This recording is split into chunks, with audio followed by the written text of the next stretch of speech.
My guest today is Karen Cappello. She is a certified coach who works with leaders and coaches who want to enjoy their success and grow their businesses with ease and joy. That's what we all want, right? Karen, welcome to the Sort of Success podcast, helping people grow their business using speaking. And I know this is a topic that you know so much about. And I thought today we'd talk about webinars.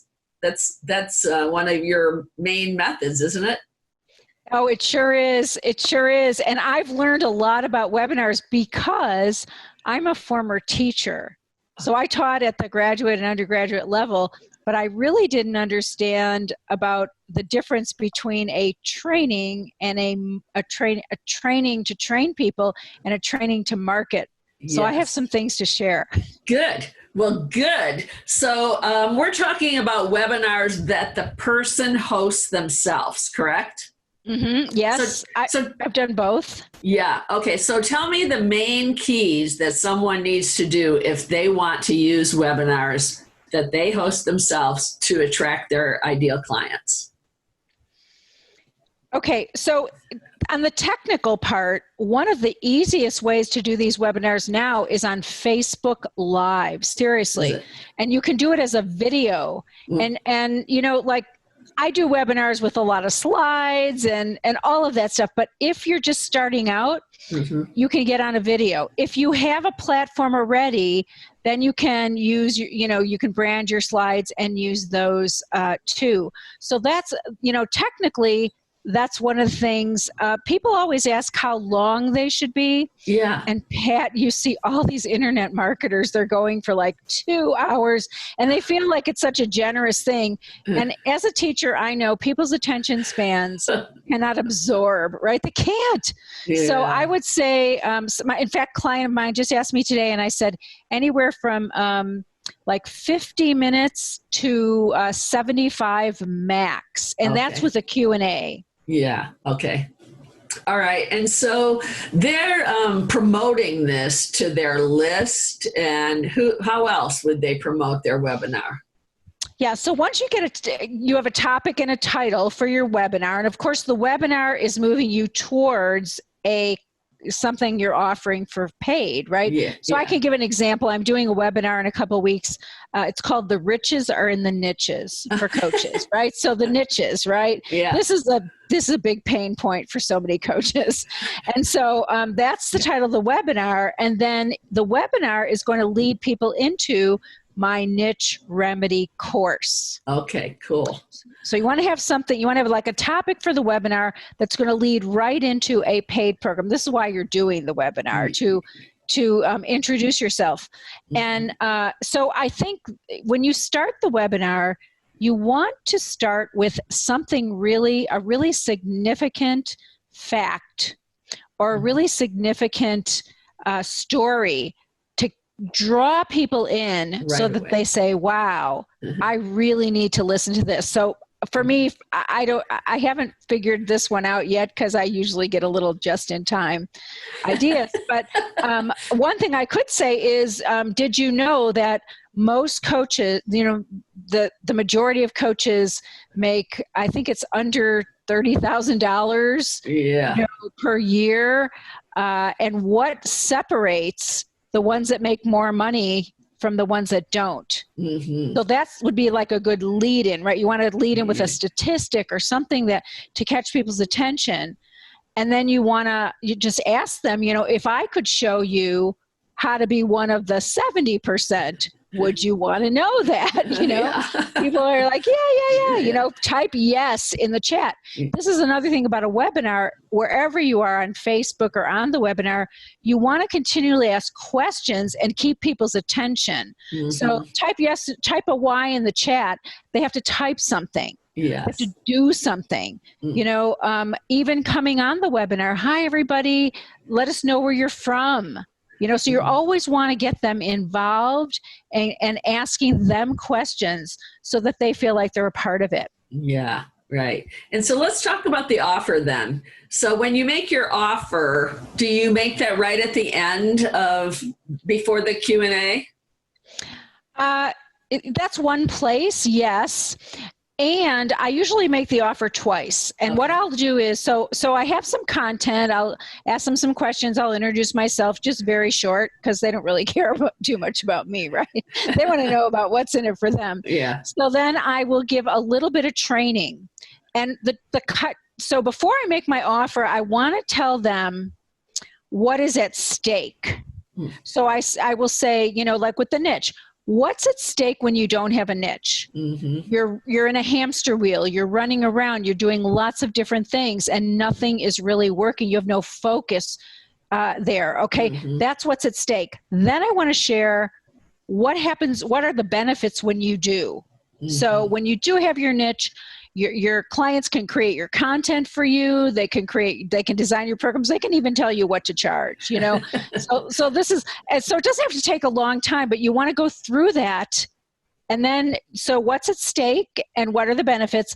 And then go into a little bit of training, just a tiny bit, like a few tips about how to determine your niche, and I have 4 steps on the power of 1. So I'll talk about what these steps are. Now, I'm not going to tell them how to do. So this is a webinar that sells will not tell you how to do something. It will tell you what you need to do. So if I say, in order to have a lucrative niche, you need to know your ideal client. Now, I'm not going to tell them how to determine their ideal client. I'm just going to tell them they need to know that. Maybe I'll give them a little tip, about that. But so what I see a lot of people doing is giving a lot of how-to. And then in the webinar, people will say, well, gee, I'm so filled up. I know how to do this. Let me just go do it without Karen, right? And we know, Pat, without help, they're not going to be able to do it, really, because stuff comes up. So in the middle of this training, you asked me where the offer goes. I will introduce the offer. So my niche remedy. So I'll give them a couple what you need to do with a couple tips, and then I'll say, one way that helps people determine their niche is going through this niche remedy course that I have. And here's what it involves, and here's what it's like, and I would introduce it. Then I would continue on with training. And by the way, all through the course, I'm just seeding this niche remedy through the webinar. I'm seeding this niche remedy. I'm giving some ideas about it. Like, in our niche remedy course, we teach coaches how to get the ideal client. So I'm dropping these things during the webinar. Then when I get at the end of the training, I will give some case studies. Okay. And for my case studies, I choose my most successful clients, right? So this is something for a coach. If you've had some people who haven't really done really well, put them to the side for now. Put them in the parking lot. We love them. But pick your best people and give a couple testimonials and call them case studies. Before this person knew their niche, they spent hours and hours and hours of this, and they were making $30,000 once they got their niche. And this is actually true of one of my clients, not the before, but the after. Brand new coach, got her niche dialed in and signed $80,000 worth of contracts in 4 months. Wow. And that's absolutely true story, right? So you want to give those kind of like stories to catch people's attention. Then you want to give the offer again. So now you've gone through this whole thing, then you want to remind them of the offer. And then you want to take Q&A. And are you sending them over to the offer page during that whole time so you can kind of monitor how many people are signing up?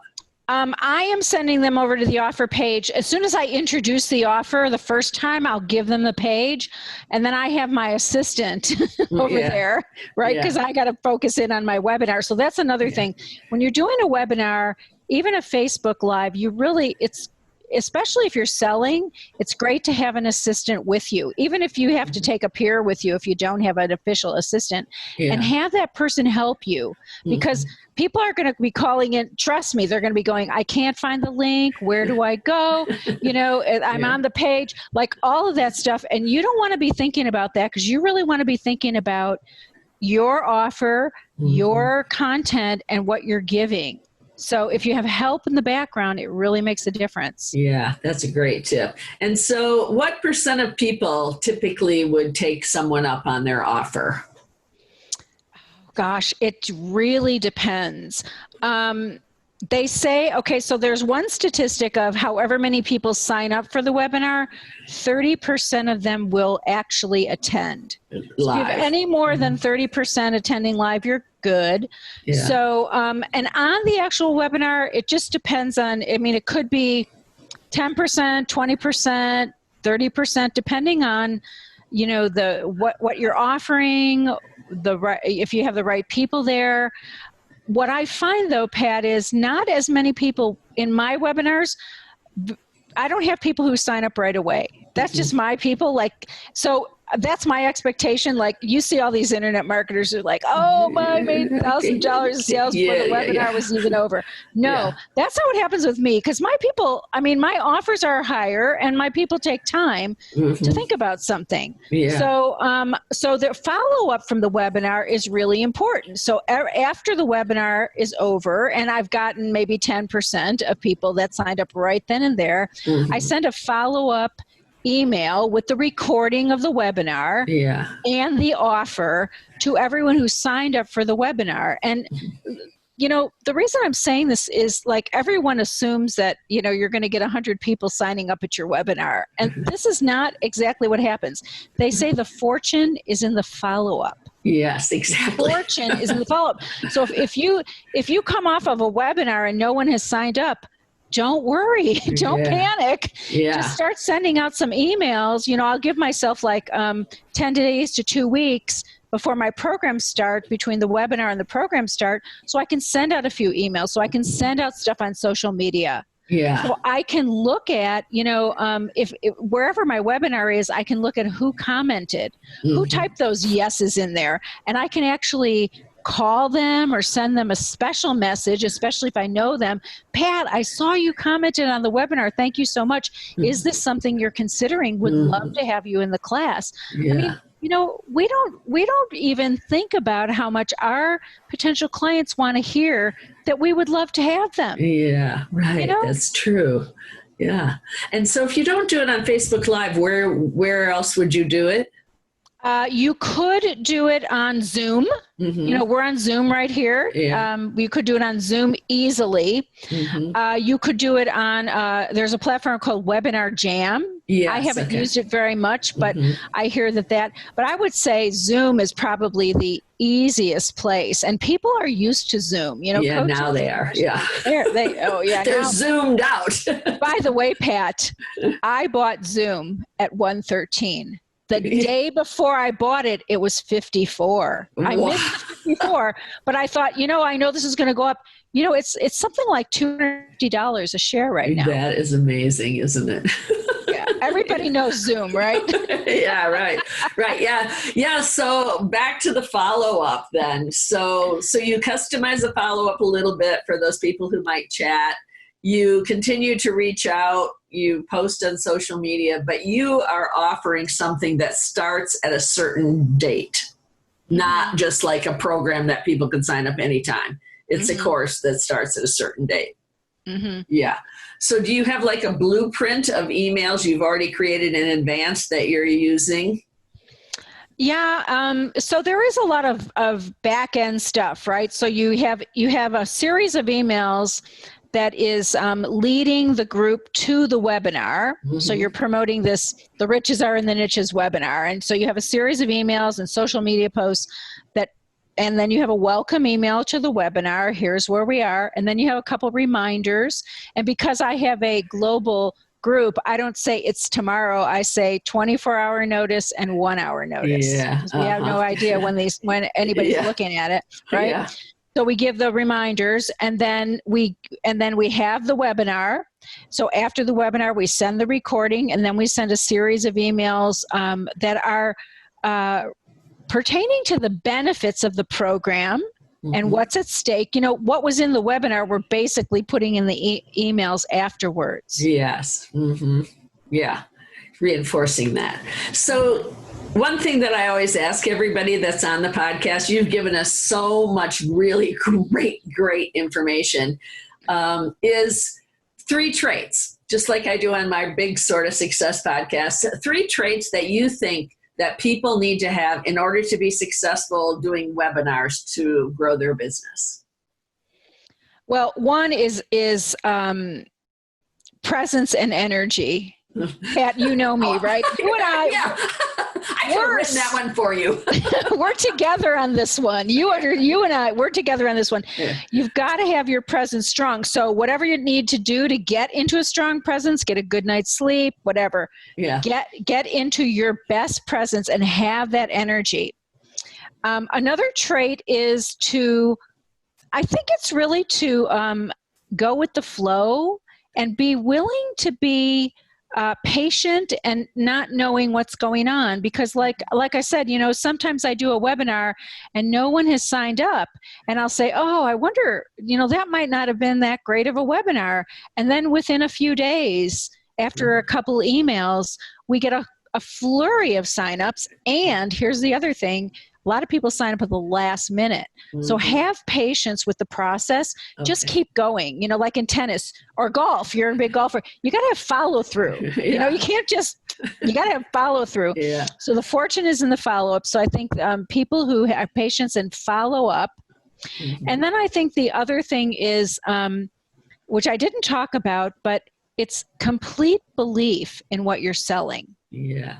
Like you really got to know this stuff works. And when you have that feeling of this stuff works, it's going to come out through the webinar. And if you're just doing this, to sell a bunch of stuff, or I don't know what reasons people do stuff, but to have that real feeling of, hey, this is, a really great program at a really great price. So you might want to add some things in, bonuses and things to make it so you go, whoa, I would buy this in a heartbeat.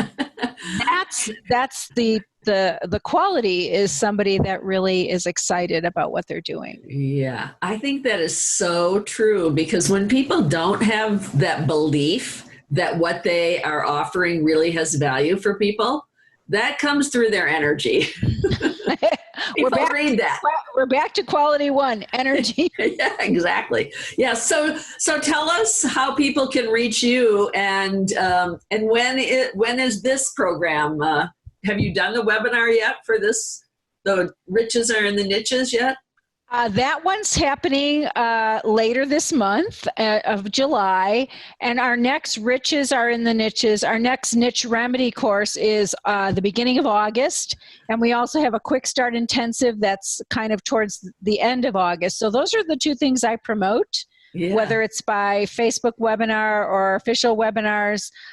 So if you're a coach and you're interested in the niche, it's nicheremedy.com. Okay. And if you're interested in accelerating your income in a 12-week program, it's coachesquickstartintensive.com. Excellent. Well, thank you so much. It's always a delight to talk to you. I really appreciate it. And you have such great, valuable information. Thank you. Thank you, Pat, for all you do for the coaches. I mean, you really do help them soar to success, and I so appreciate you for all that you're doing. Oh, thank you. That's nice. All right. Bye-bye.